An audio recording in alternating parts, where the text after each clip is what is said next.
პორნოგრაფია არის ძალიან შიშველი, მექანიკური გადმოტანა სექსუალური ურთიერთობის, მაშინ როდესაც ეროტიკა არის უფრო მგრძნობიარე, ემოციური.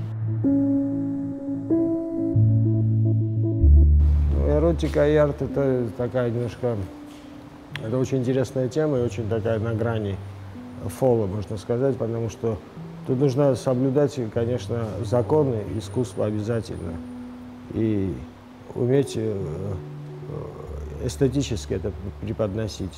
Скажем так, прямо эротики и тем более порнографии до 21 века просто не было.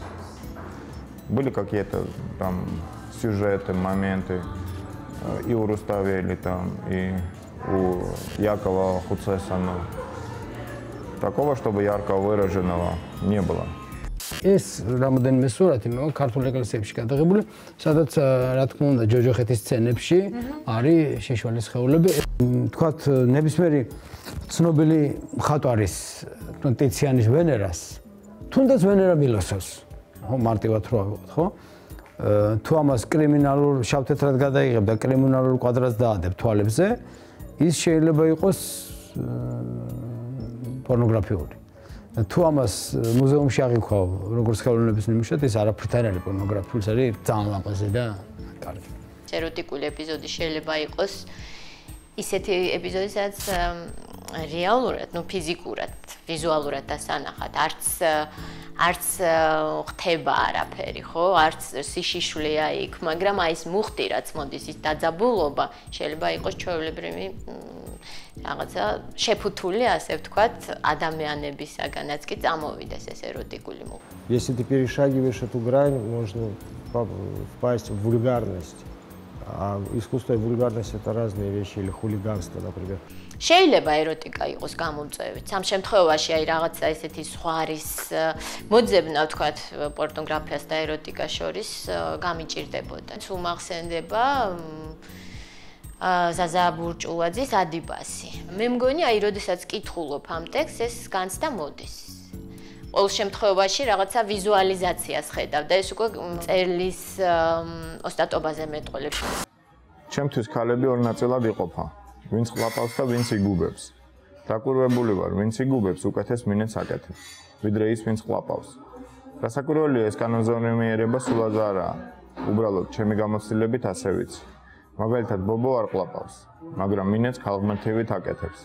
რომ ვათავე პირის პერმიტებსება, გული კი ლოცვებით. აი ესაა ნამდვილი მინეტი, წმინდანთა დისციპლინა. პირში სპერმა, გულში ლოცვა, ხელში ყლე. ეს ფოტო გადაღებული არის ერთი პერიოდი საღეჭი რეზინი იყიდებოდა.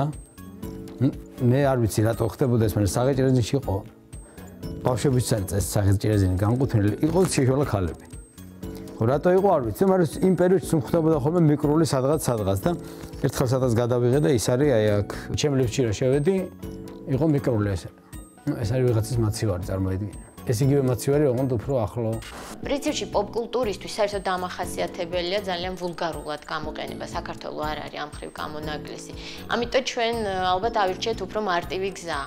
სწორედ აი ვულგარიზაციის გზა. თუმცა 90-იან წლებში შეიძლება მეტი მოძრაობა დავინახოთ და მეტი დინამიკა ამ თვალსაზრისითაც ცხადია, იმიტომ თუნდაც რომ უცებ აი ჩაკეტილი საბჭოური ყოფიდან რაღაცები გაიხსნა და ადამიანებს მიეცათ საშუალება, რომ მათ შორის თუნდაც უფრო რაღაცა შემოქმედებითად მიდგომოდნენ.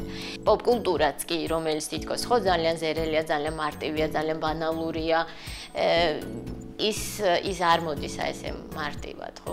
მასაც ჭირდება სერიოზული ცოდნა. ქვეყანაში სადაც არ არის სექსუალური კულტურა, ცხადია რომ ეროტიკაც ვერ იქნება და მათ შორის ვერ იქნება ეროტიკული ვერც მედია, ვერც პოპკულტურა.